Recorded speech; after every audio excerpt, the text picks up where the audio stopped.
amigos? Bienvenidos a la sexta emisión de Sociología en la Calle, donde el día de hoy vamos a hablar sobre espacios públicos. Como invitado tenemos al doctor Jesús Enríquez, maestro de tiempo completo del Departamento de Sociología y Administración Pública. También tendremos la sección del sociólogo de la semana a cargo de Isaac Triguera.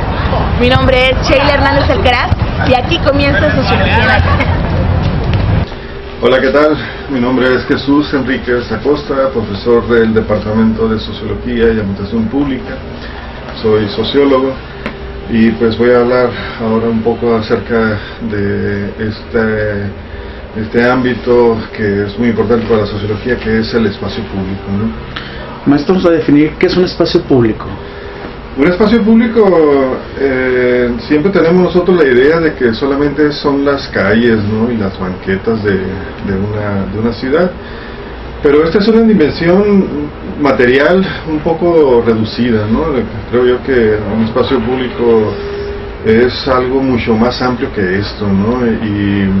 Y sobre todo nos relaciona, nos liga pues con algo que nosotros nos tiene que quedar siempre bien claro, ¿no? Que el espacio público está ligado a la ciudadanía, ¿sí? Es decir, nosotros somos ciudadanos en términos que tenemos derechos, tenemos obligaciones, y una de ellas pues tiene que ver con la forma como nosotros nos relacionamos pues en el espacio público, ¿no? Es decir, nosotros somos ciudadanos en términos de cómo interactuamos con el espacio público.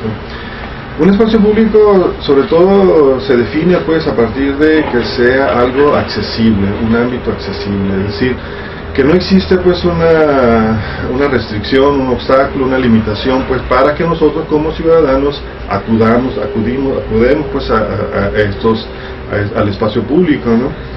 Por otro lado, también el espacio público se define también por lo que fomenta, ¿no? Que sobre todo es la intersubjetividad. Básicamente un espacio público es un espacio de encuentro, de socialización, donde nosotros interactuamos pues con el resto de los ciudadanos. En ese sentido pues el espacio público se define pues básicamente por esas dos características, ¿no? Que fomenta la intersubjetividad, es accesible, pero sobre todo es el espacio de todos, ¿sí? Ahora, uno de los grandes problemas que tenemos en la sociedad contemporánea es de que este espacio público está en proceso de transformación, es decir, nosotros vemos que adquiere otras características, que también reduce, digamos, su importancia por otro tipo de ámbitos, ¿no? Sobre todo pues en relación al espacio privado, ¿no? Por excelencia nosotros vamos a encontrarnos pues que en las ciudades es donde vamos a de alguna manera ver que el Estado que guarda el espacio público nos dice el Estado que guarda la ciudadanía, ¿no? En ese sentido pues podemos decir que hoy en día el espacio público se encuentra amenazado, limitado, es un espacio en disputa, sí, por distintos ámbitos de acción, de poder, discursivos, materiales, etcétera, ¿no? De tal manera que hemos encontrado pues que en la sociedad contemporánea y en las ciudades, por supuesto, el espacio público tiende a perder poder, es decir, tiende a reducirse, tiende a ser cada vez menos accesible y por supuesto tiende a que los espacios de encuentro y socialización estén limitados también, ¿no? Hablo, por ejemplo, de algo que estoy haciendo, por ejemplo, ahorita en el tema del turismo, ¿no? Nosotros vamos a las playas, aquí tenemos la playa de Bahía de Quino, es la más cercana a nosotros, pero cuando vamos a la playa nos vamos a encontrar de que el ingresar al espacio público que es la playa, cada vez es más difícil, es decir, hay más barreras, hay más obstáculos para que nosotros ingresemos pues a ese espacio público, ¿no? Por otro lado, nosotros podemos ir los fines de semana aquí en la ciudad a un centro comercial, ¿sí? A una plaza comercial, y nos vamos a encontrar de que esos espacios son privados, ¿sí? Están regulados, están ordenados pues por el consumo, es decir, nosotros no vamos ahí a socializar exclusivamente, ¿no? Sino que vamos esencialmente a realizar pues un acto de consumo de acuerdo a determinados gustos, preferencias, predilecciones que nosotros tengamos pues por determinados productos, mercancías, etcétera, ¿no? Aquí nos está hablando esto pues de una mutación, un cambio, tanto en la playa como en el centro comercial, ¿no? El espacio público reduce, digamos, su efecto, ¿no? O se reduce su fortaleza simplemente, ¿no? Para no abundar más al respecto, ¿no? ¿Qué tenemos entonces? Pues de que en términos que se reduce el espacio público, se reduce también la ciudadanía. Sí, podemos nosotros en el ámbito de la política sí participar en las elecciones, sí votar y ser votado, sí decidir pues de alguna manera sobre los candidatos en las contiendas electorales, pero lo hacemos pues desde un ámbito en donde cada vez nosotros se nos ha reducido pues nuestra autonomía, digamos, como ciudadanos, y por lo mismo también nuestra efectividad pues para actuar en el espacio público, ¿no? En ese sentido, pues vamos a encontrarnos que el espacio público es un espacio en disputa, ¿sí? Por distintos poderes, por distintas fuerzas, es decir, vamos a encontrarnos pues de que los ciudadanos de alguna manera pues ante una reducción del espacio público tienden a expresar su inconformidad o su resistencia en aquellos ámbitos del espacio público que todavía nos quedan, ¿sí? Por ejemplo, unos ciudadanos que cierran la calle porque están protestando porque no hay energía eléctrica en la escuela donde van sus hijos, o un grupo de ciudadanos que ocupa una esquina de alguna vialidad importante de la ciudad porque no tienen servicios públicos, ¿no? en su colonia, hablamos de agua, energía eléctrica, etcétera, ¿no? Estas son, digamos, las limitaciones que tendría pues el espacio público cuando tiende a debilitarse. ¿Por qué?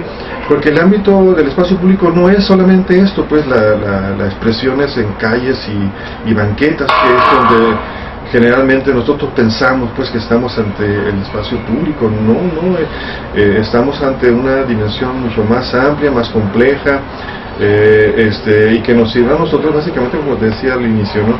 Para ver cuál es el estado que guarda la ciudadanía hoy en día en términos de cómo se relaciona o cuál es el estado que guarda el espacio público, ¿no? en la sociedad contemporánea.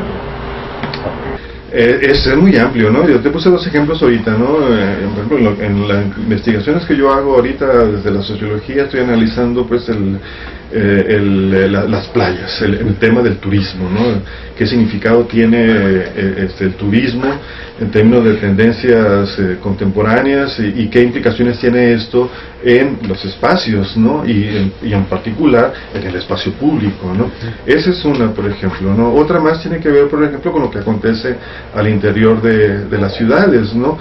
En una anterior plática que tuve contigo vimos el caso pues de los fraccionamientos cerrados. Bueno, ese es otro ejemplo clásico pues de donde la sociología ha estudiado pues el espacio público para ver en este tipo de expresión urbana, fenómeno urbano, pues cómo se ha reducido el espacio público, ¿no? En términos materiales, pero también pues en términos simbólicos, ¿no? Otro tema clásico pues que tiene que ver con el espacio público es, por ejemplo, el asunto de los servicios urbanos, ¿sí?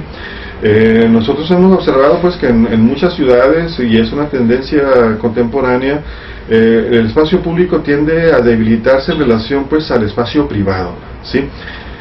Un ejemplo de esto simplemente es lo que ocurre pues en términos del desarrollo urbano, ¿sí? Te pongo un ejemplo. Las administraciones públicas, por ejemplo, han privilegiado en los últimos años que para que una ciudad se pueda mover es necesario contar con vías, con calles amplias que permitan la circulación de cada vez más y más vehículos, ¿no? Eso sobre todo pues es un asunto que nos mueve a los sociólogos a preguntarnos, ¿no? ¿Es eso el espacio público que queremos? ¿Sí? Es decir, no todos tenemos un automóvil, ¿sí? Y sin embargo, buena parte de los recursos públicos que se invierten en una ciudad se canalizan para ese rubro, es decir, para permitir la movilidad de los vehículos privados, ¿no? Esto, te digo, es un tema clásico también, pues, de la sociología, y que tiene que ver, pues, con la forma como nosotros estamos hoy en día viviendo, pues, en las ciudades, y que de alguna manera, pues, nos está hablando, pues, de que nuestro espacio público está débil, ¿sí? Y por ejemplo, pues, en esto que te decía acerca del transporte privado, el espacio público, sobre todo, cuando te digo ahorita al inicio de que el espacio público tiene que ser accesible, ¿sí? Que tiene que fomentar la intersubjetividad, que tiene que ser el espacio de todos los ciudadanos, pues vamos a encontrarnos que el transporte privado no es eso, ¿sí? Al contrario, en este caso, es el transporte público, pues, a donde se debe dirigir, pues, el ámbito de la administración pública, de la planeación urbana, del desarrollo urbano. Es a donde se puede fomentar que se canalicen los escasos recursos, pues, que se disponen hoy en día, y sobre todo para fomentar, pues, lo público, ¿no? En relación a lo privado, ¿no? Que en este caso está mucho más fortalecido, es mucho más potente, ¿no? Y que tiene sobre todo, pues, la capacidad, ¿no? de reducir nuestra condición de ciudadanos, ¿no? Regresando del corte, te invitamos a que sigas con esta entrevista.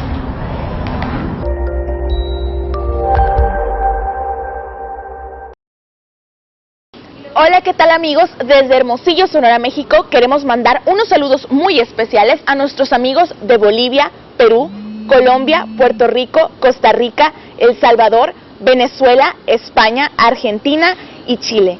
Les queremos agradecer muchísimo su apoyo a lo largo de Sociología en la Calle TV y Sociología en la Calle Radio.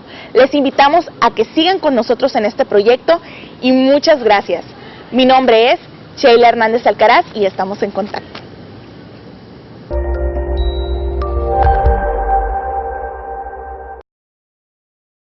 Maestro, por ejemplo, hay parques, por el clásico ejemplo del Parque Madero, que es un espacio público aparentemente, pero lo cerraron. Ya tiene un horario, tiene unos días, entonces ya es una tendencia que ahorita está entrando aquí a Hermosillo. Entonces ya con eso ya dejaría de ser un espacio público. Sigue siendo un espacio público porque digamos, es de los ciudadanos, ¿sí? En este caso, el problema está que se está anteponiendo, digamos, determinados intereses, ¿no? En este caso, un espacio es intersubjetivo, ¿no? Es decir, que fomenta el encuentro de los diversos, de los extraños. Todos acudimos, pues, al espacio público.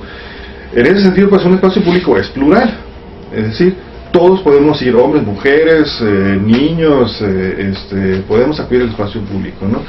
Y en el ejemplo que me pones, vamos a encontrarnos de que lo que se justificó para cerrarlo en términos de ponerle, pues, una cerca y un horario, pues, para su uso, es de que se quería sobre todo asegurar, ¿no? Es decir, que fuera más seguro, ¿sí?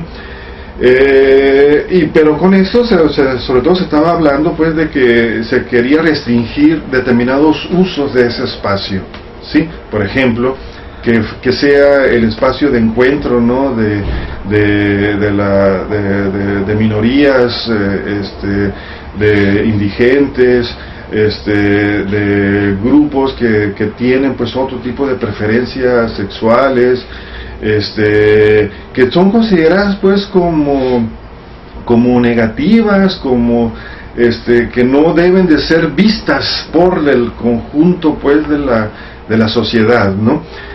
Si uno revisa realmente, pues, lo que pasaba en el Parque Madero previo a su cierre por medio de rejas, vamos a encontrarnos de que no había cifras realmente disponibles que nos dijeran que ahí se escenificaban, pues, una serie de datos relacionados con robos, con violencias, en fin, no había ningún tipo de datos, ¿no? disponibles al respecto, pero sin embargo se decía que tenía que convertirse ese espacio en algo seguro, ¿no? Pero realmente lo que está aquí en juego es de que se nos está regulando pues los usos que nosotros podemos hacer de ese espacio, ¿sí? Es decir, yo puedo ir solamente al Parque Madero en un horario determinado, ¿sí? Yo puedo ir al Parque Madero a realizar determinado tipo de cosas, ¿sí? De prácticas. Pero si yo incurro en esas otras prácticas que son consideradas pues como negativas, como lesivas, etcétera, me puede sujetar en este caso una sanción, ¿sí? En ese momento pues ya estamos hablando pues de que el espacio público se está transformando, pues, es decir, ya deja de ser público precisamente, pues, aunque siga siendo el dueño pues la misma ciudadanía por medio de, en este caso pues de los gobiernos, o los diversos órdenes de gobierno, pues, ¿no? Pero realmente estamos ahí pues ante un espacio público que está siendo regulado como si fuera un espacio privado. ¿En Hermosillo usted cree que hay suficiente espacio público? Por supuesto que no. Sí, ese es un gran problema que se tiene en general en todas las ciudades, ¿no? Y Hermosillo es igual, ¿no? Si uno observa pues los datos disponibles en términos de cuántos metros cuadrados por habitante tenemos nosotros en términos de áreas verdes, de parques, vamos a encontrarnos que los datos son muy pobres, es decir, nuestros espacios públicos son muy escasos, ¿sí? Están muchos de ellos muy deteriorados, los poquitos que existen están muy deteriorados, ¿no? Otros más están cerrados. Ahí está por ejemplo el caso de esto que está ahí en el Vado del Río, ¿no? Un parque público que fue concesionado en administraciones anteriores y que se le ha invertido grandes recursos, pero que está cerrado, ¿no? Esto está en la Sauceda, ¿no? Y esos son, digamos, ¿no? Los grandes. El Parque Madero es otro, el Centro Ecológico es otro, pero esos son los grandes espacios. Y si vemos pues en términos de la mancha urbana, vamos a encontrarnos de que no pintan, ¿sí? Son muy pocos. La mayor parte del espacio público de la ciudad son las calles, ¿sí? Son las banquetas, y aún así estas están con serias limitaciones pues para que se fomente por ejemplo la movilidad urbana del peatón, de la bicicleta. Al contrario, están diseñados para que circulen ahí los automóviles, ¿no? Muchas áreas verdes que tienen, por ejemplo, los bulevares de la ciudad, como las camellones, están simplemente mantenidos en términos estéticos, ¿no? Pero realmente no se les ha dado una utilidad distinta a eso, ¿no? Cuando se le pudiera servir pues para esta ciudad, ¿no? Para otro tipo de aspectos, ¿no? Pues lo he visto en aquella reforma en el DF, cómo iba a ser un corredor cultural, claro, impresionante. Pues aquí en Hermosillo no se ha hecho algo así, ¿no? Un corredor cultural donde la gente puede caminar y ver arte, cultura, o ver gente pues, haciendo cosas. Aquí no hay, salvo la catedral, que es el único lugar donde más o menos va gente, nada más. Entonces, ¿usted siente que por parte del Estado no tiene esa visión de hacer algo público pero bien hecho para toda la gente? Es que es que se piensa pues que el espacio público es algo peligroso, pues, ¿sí? Desde los gobiernos se piensa que si estos espacios van a ser ocupados por la ciudadanía, por ejemplo, para plasmar murales para los artistas urbanos de aquí de la ciudad, eso es peligroso. ¿Por qué? Porque se piensa que el graffiti es un indicador pues de la inseguridad y el vandalismo, y que eso no es arte, ¿sí? Igual, si una calle importante de la ciudad es cerrada o es convertida para uso peatonal, pues se considera también que eso va a venir a congestionar más la ciudad. ¿Por qué? Porque va a limitar pues el uso o el transporte privado, pues, ¿sí? Entonces nos encontramos pues ante una situación donde los diversos órdenes de gobierno no se atreven pues realmente a hacer ciudadanía, ¿sí? Construyendo mayores espacios públicos, ¿sí?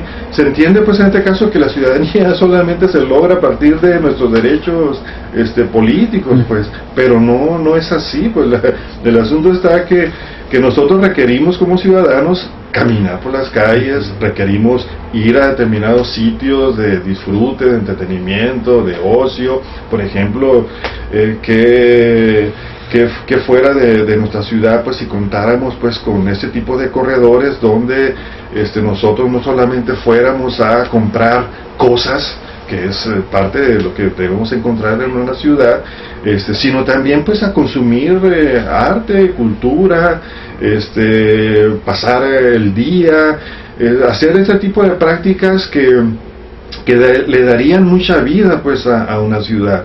Al contrario, vamos a encontrarnos pues de que muchas veces los escasos espacios públicos están muy congestionados precisamente porque son los únicos pues que existen, ¿no? ¿Y dónde van los ciudadanos? ¿O dónde vamos los ciudadanos? Pues a los espacios privados, básicamente los centros comerciales, pues, ¿sí? Cuando esto en otro tipo de ciudad nosotros podemos observar pues que son las cosas muy muy diferentes, pues, ¿sí? Y nosotros podemos hacer muy bien o combinar muy bien nuestras prácticas, digamos, privadas, ¿no? Como ir a tomarse una cerveza, ir a tomar café, ¿sí? Junto también con otras actividades o prácticas más en los espacios públicos, pues no están peleados. Sin embargo, aquí, como que existe un temor, ¿no? de fomentar pues este tipo de espacios. Ya, mira, el espacio público más grande que se ha construido en los últimos años es la Plaza Bicentenario, ¿sí? Y si tú vas ahí, pues realmente estamos hablando de un espacio pequeño, pues, sí, no hay, pues, realmente, pues, creo yo, una voluntad, pues, de los gobiernos por fomentar esto, ¿no? Ahora, una fiesta, por ejemplo, hermosillense muy importante son las del Pitic, ¿no? Que cada año se llevan a cabo, pues, en el área central de la ciudad. ¿Por qué es tan exitosa esta fiesta? ¿Por qué? Porque sobre todo pues estamos hablando de que es utilizado con otros fines, pues, en este caso para el consumo de arte, para el entretenimiento, el disfrute pues de la ciudadanía, ¿sí? Realizando otro tipo de prácticas, utilizándolo de otra manera pues ese espacio, ¿sí? Y por eso se convierte en algo vivo, ¿sí? Algo que convoca pues a miles de personas durante unos días. Pero esto pudiera muy bien ser, digamos, parte de la vida cotidiana de nuestra ciudad, y que le daría pues otra fisonomía, otra vida pues a la ciudad.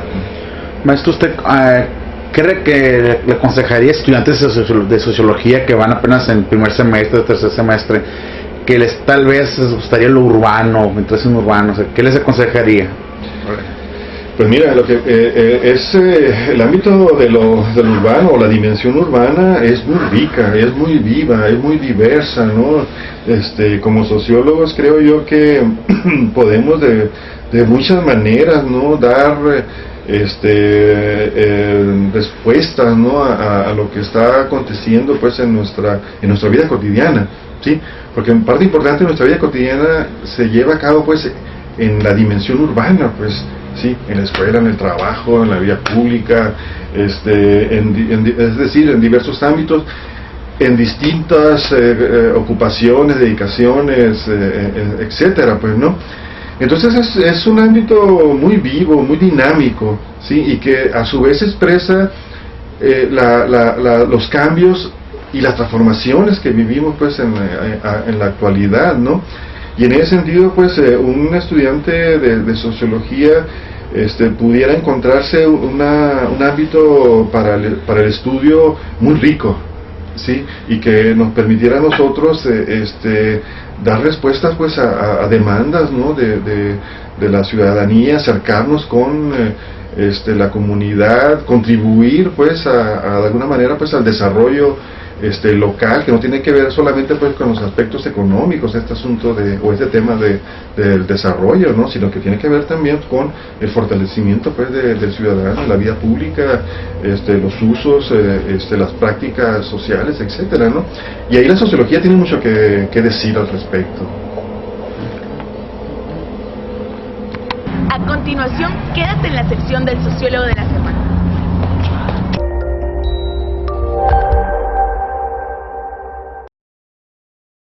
Hola Hola, ¿qué tal amigos? Desde Hermosillo, Sonora, México, queremos mandar unos saludos muy especiales a nuestros amigos de Bolivia, Perú, Colombia, Puerto Rico, Costa Rica, El Salvador, Venezuela, España, Argentina y Chile. Les queremos agradecer muchísimo su apoyo a lo largo de Sociología en la Calle TV y Sociología en la Calle Radio.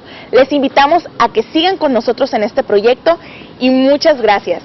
Mi nombre es Sheila Hernández Alcaraz y estamos en contacto.